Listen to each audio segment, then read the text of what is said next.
Un proiettile calibro 22 usato per il tiro sportivo o per insegnare a sparare. Proseguono le indagini dei carabinieri del RIS di Parma sulla lettera di minacce inviata alla professoressa Antonella Viola e recapitata nella sede della Fondazione Città della Speranza, istituto di ricerca padovano, di cui l'immunologa è direttore scientifico.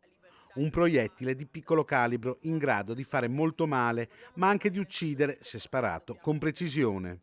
Un proiettile che può essere acquistato solo da chi ha un porto d'armi e se fosse già stato utilizzato potrebbe portare anche al proprietario.